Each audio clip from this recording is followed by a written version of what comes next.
ছবিতে দেখতে পাচ্ছেন বাংলাদেশের প্রাক্তন প্রধানমন্ত্রী খালেদা জিয়া তিনি মারা গেছেন। তার পুত্র তারেক রহমান তার সঙ্গে দেখা করলেন। এস জয়শঙ্কর তিনি আমাদের ভারতবর্ষের একেবারে বিদেশ মন্ত্রী। তো এই ছবিতে কি দেখা যাচ্ছে, একদিকে এস জয়শঙ্কর, অন্য দিক থেকে তারেক রহমান। কি লেখা রয়েছে, খালেদার জানাজায় যোগ দিতে ঢাকায় জয়শঙ্কর, তারেকের হাতে তুলে দিলেন মোদির শোকপত্র।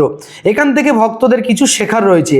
যে ভক্তরা বয়কট বাংলাদেশ বা বাংলাদেশের বই বিক্রি করা যাবে না বইমেলায়, যে হিন্দুত্ববাদী সংগঠনগুলো তারা প্রচার করছেন, তাদের উদ্দেশ্যে বলবো, আপনারা তো মোদিজিকে অনুরোধ করতে পারতেন যে বয়কট বাংলাদেশ এবং বয়কট তারেক রহমান।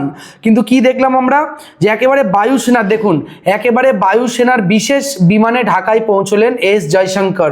কি করতে তিনি গেছেন, সেখানে খালেদা জিয়ার যে জানাজা, সেই জানাজায় অংশ নিতেই কিন্তু আমাদের দেশের একেবারে বিদেশ মন্ত্রী তিনি কিন্তু গেছেন।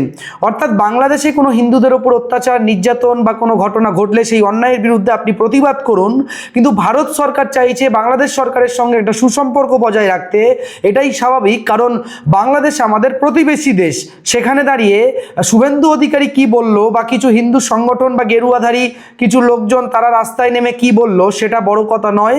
বড় কথা হলো আমাদের দেশ কি চাইছে, দেশের সরকার কি চাইছে, দেশের পররাষ্ট্র নীতি বা বিদেশ নীতি কি, তার উপরেই কিন্তু আপনাকে থাকতে হবে। অর্থাৎ ভক্তরা বেশি লাফালাফি করবেন না, এগুলো দেখুন।